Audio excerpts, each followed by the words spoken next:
JNU के जो छात्र थे, वहाँ के मेस सेक्रेटरी थे, उसको भी धमकाया कि आज मेस में कोई चिकन नहीं बनेगा। नहीं, आप मुझे बोल रहे हैं कि मान लेते, तो आप मानिएगा। यहाँ पे सारे स्टूडेंट का अपना अपना अधिकार है, वो जो खाना चाहते हैं वो खाएंगे। इसलिए अगर एबीवीपी बोलेगा कि नहीं खाना है नॉनवेज, तो हम खाएंगे। पॉलिटिक्स अगर और आगे गई तो ना जाने कितने लोगों की जान जाएगी। देखिए, मामला दिन से ही शुरू हो गया था। दिन में जब 4 से 5 बजे के बीच में वेंडर आया जो कि चिकन लेके आया, वो उनको एबीवीपी वालों ने भगा दिया, बोला कि मेस में आज चिकन नहीं बनेगा, और उनको ज़बरदस्ती धक्का मुक्की करके बोला कि आप लोग यहाँ से निकलो। इस तरीके का चीज़ें पहले ही उस दिन में कर दिए।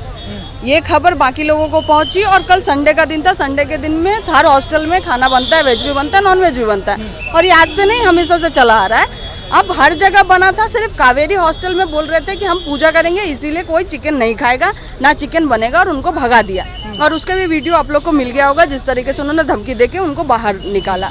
उसके बाद जेएनयू के जो छात्र थे, वहाँ के मेस सेक्रेटरी थे, उसको भी धमकाया कि आज मेस में कोई चिकन नहीं बनेगा। इस तरीके की चीज़ें चली वहाँ पे। हम लोग उसके बाद जब ये खबर पहुँचा, हम लोग भी गए। हमने वार्डन को लेटर लिखा, वाइस चांसलर को लेटर लिखा। वाइस चांसलर को लेटर लिख के यही बोला कि इस तरीके की चीज़ें हो रही है, और इसकी वजह से आज आधा से ज़्यादा कावेरी के रेजिडेंट्स का खाना नहीं बना है, तो आप इंश्योर कीजिए कि बाकी लोगों का खाना कहीं ना कहीं से अरेंज हो। लेकिन वार्डन ने कुछ नहीं किया। उसके बाद इनका भी जो भी पूजा था वो हो गया, जो इफ्तारी कर रहे थे वो हो गया, सब कुछ हो गया। 7:30 बजे का टाइम था। 7:30 बजे जब हॉस्टल में खाना खाने स्टूडेंट्स आए, तो उन्होंने वार्डन को बुलाया। वार्डन आया, वार्डन आके उन्होंने बोला कि आप लोग को जो करना है कीजिए, आप लोग एक दूसरे में बात कर लीजिए, हम कुछ नहीं कर सकते। अब वार्डन की जिम्मेदारी, मेस वार्डन अलग बनाया जाता है ताकि वो मेस का जो भी दिक्कत है उसको सॉल्व करे, लेकिन उन्होंने कुछ नहीं किया, और फिर वो वहाँ से चले गए। उसके बाद एबीवीपी का लोग वहाँ पे चिल्लाने लगे कि कोई चिकन नहीं बनेगा, जिसको जो करना है कर लो। इस तरीके का है या कुछ और इशारा? मामला सिर्फ और सिर्फ खाने का है, और ये सिर्फ कैंपस के अंदर नहीं हो रहा है, आपको पता नहीं होगा शायद, लेकिन एचयू में भी यही चीज़ हुआ कि कल सिर्फ वेज खाना मिला उनको, जबकि वहाँ भी नॉन वेज मिलता है। तो इस तरीके की चीज़ें, ऐसा नहीं है कि जेएनयू में नहीं। एक बात बताइए, अगर हम बोले बकरीद में कि सबको मटन खाना होगा, आप मानिएगा? बताइए, आप मानिएगा? बोलिए, जवाब दीजिए, आप मानिएगा? मानिएगा कि नहीं मानिएगा? मेरा छोड़ दीजिए। नहीं, आप मुझे बोल रहे हैं कि मान लेते, तो आप मानिएगा? जो अदरक लहसुन नहीं खाते उनको बोला जाएगा कि नहीं आप खाओ, आप मानोगे? नहीं मानोगे ना। उसी तरीके से जिसको जो खाना है वो खाए, और इसीलिए सबके लिए अलग अलग बनता है। जिसको वेज खाना है वो वेज खाए। तो ये आप लोगों ने थाने में कुछ एप्लीकेशन वगैरह दिया?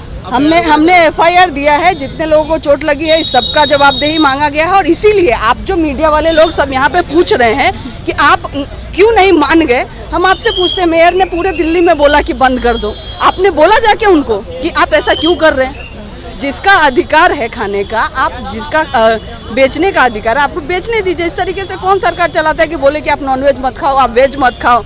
नॉनवेज खाने लायक छोड़ा भी नहीं है, दाम तो इतना बढ़ गया है, तो इस देश में तो वैसे भी लोग नहीं खा पा रहे हैं। कैंपस के अंदर मिलता है, उसको भी नहीं आप रोक रहे हैं, तो ये किस तरीके का तरीका है? बेसिकली सरकार जो चला रहे हैं उनसे यही सवाल पूछने का बनता है। सरकार को आप किस तरीके से देखते हैं? किस तरीके से देखते कि डिक्टेट दे रही है। वो चाहती है कि आपके घर में क्या बने नहीं बने वो डिसाइड करेंगे, और ये आज से नहीं हो रहा, जब से सरकार आई है। आप अखलाक का केस देख लीजिए, क्या हुआ था कि उसके फ्रिज में क्या है नहीं है, इस शक पे मार दिया गया। बाद में पता चला कि वो था भी नहीं बीफ। तो इस तरीके का चीज़ तो इस देश में चल रहा है, लेकिन वही चीज़ वो कैंपस में चलाना चाहते हैं, हम चलने नहीं देंगे।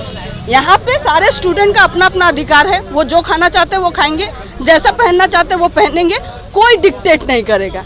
इस तरीके का चीज़ जो उनका कहना है कि आप लोग को तो पता ही होगा, आज से तो शुरू नहीं हुआ, वैलेंटाइन डे पे तो ये लोग हमेशा से करते आ रहे हैं कि आप लड़का लड़की बाहर दिख गया तो कालिक पोत देंगे। ये चीज़ तो मतलब मैं स्कूल में थी तब से चला आ रहा है। तो ये इनका रवैया है, ये इनका तरीका है। उनको लगता है कि देश उनके तरीके से चलेगा, तो हम यहाँ से सीधा सीधा कहना चाहते हैं कि नहीं, वो आप डिक्टेट नहीं करेंगे। किसको क्या पहनना है, किसको क्या खाना है, कैसे रहना है, सब अलग अलग तरीके से रहते हैं, अलग अलग तरीके से पहनते, अलग अलग तरीके से खाते, और उनको जैसा है उनको रहने का हक होना चाहिए। और यही इस देश की खासियत है कि डाइवर्सिटी इतना है कि आप एक तरीके का चीज़ थोप नहीं सकते। अभी अमित शाह ने क्या कहा कि सबको हिंदी बोलना पड़ेगा, ये क्या मतलब है? ये भी तो वही तरीका है, बेसिकली सबको एक पेंट में रंगने का तरीका है। और इसीलिए इस तरीके के हर पॉलिटिक्स को हम रिजेक्ट करते हैं। और इसीलिए अगर एबीवीपी बोलेगा कि नहीं खाना है नॉनवेज तो हम खाएंगे, हम बोलेंगे कि हमारा अधिकार है। तो ऐसी सोच पर कैसे लगाम लगाएंगे आप? हमारा जो हक है वही हम करेंगे, हम डेमोक्रेटिक तरीके से प्रोटेस्ट करेंगे। हमने वार्डन को कंप्लेन किया, हमने पुलिस को कंप्लेन किया। अगर ये सभी कुछ नहीं कर रहे हैं, अगर उनका ही एडमिनिस्ट्रेशन है, उनका ही पुलिस बैठा है, उनकी सरकार बैठी है और ये सब कुछ नहीं करने जा रही है, फिर भी हम जनता में बोलेंगे कि ये गलत है और हम अपने लोगों में बोलेंगे कि ये गलत है। क्योंकि इस तरीके से देश नहीं चल सकता है। अगर इस तरीके की चीज़ें की गई तो बहुत सारे लोग आपके साथ नहीं आएंगे। ऑलरेडी बहुत लोगों ने ह्यूमन राइट्स की अगर बात करें, भारत में लगता है आपको बचा हुआ, क्योंकि जिस तरीके से एक सत्ता एक साइड चलती हुई दिखाई दे रही है। खाने की बात कर लीजिए, आप पीने की, पहनावे की बात कर लीजिए, हर तरीके से एक तरफ ले जाया जा रहा है देश। लगता है आपको कि राइट्स बचे हुए, कॉन्स्टिट्यूशन बचा हुआ है? देखिए, मैं अभी तो नहीं बोलूँगी कि पूरी तरीके से ख़त्म हो गया है। अभी भी मेरा मानना है कि हम लोग सब मिलके इसको बचाया जा सकता है और इसको रोका जा सकता है, लेकिन उसके लिए हमारी एकता बहुत ज़रूरी है। हम सबको एक साथ मिलके बोलना पड़ेगा और इस तरीके के पॉलिटिक्स को रिजेक्ट करना पड़ेगा। अगर आप मेरी बात चाहोगे कि मैं इस पे क्या बोलूँ, तो बाकी सारा जो अपोजिशन आज सॉफ्ट हिंदुत्व का पॉलिटिक्स कर रहा है, सबसे पहले तो उसको रिजेक्ट करना पड़ेगा। आप ऐसा नहीं बोल सकते कि दुर्गा वर्सेस हनुमान का लड़ाई है या फिर इसका उसका लड़ाई, इस तरीके की लड़ाई है ही नहीं। लड़ाई सिर्फ इतनी है कि एक तरीके से लोग जिएंगे या अपनी मर्जी से लोग जिएंगे। लड़ाई सिर्फ इसकी है कि हम विभिन्नता में एकता देखेंगे कि एक कलर में पेंट करेंगे, बस यही लड़ाई है। और इसीलिए सबको अपने अपने तरीके से जीने का हक हो, इस लड़ाई को आगे ले जाने की जरूरत है। विवेक अग्निहोत्री की आपने एक लल्लन टॉप पे बाइट सुनी होगी, जहाँ उन्होंने जेएनयू को लेकर निशाना साधा था। उन्होंने कहा था कि कोई भी वहाँ पे ब्रिलियंट माइंड नहीं है। इस तरीके से देखने और लल्लन टॉप के जब मतलब शो में ही उनको आंसर मिल गया था, इसीलिए मुझे बोलने की ज़रूरत नहीं है, वहाँ पे वो बोल दिए थे।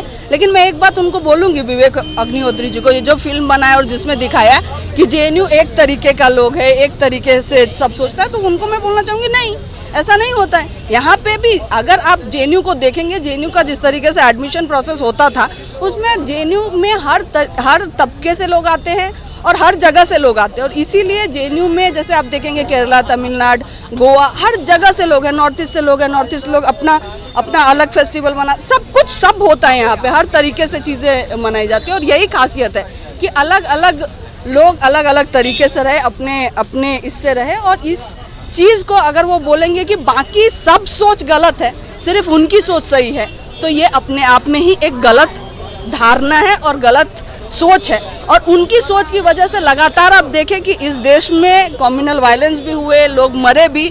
और ये पॉलिटिक्स अगर और आगे गई तो ना जाने कितने लोगों की जान जाएगी। इसीलिए इस पॉलिटिक्स को यहीं का यहीं रिजेक्ट करना बहुत ज़रूरी है। चैनल को लाइक, शेयर एंड सब्सक्राइब करें और बेल आइकन दबाना ना भूलें।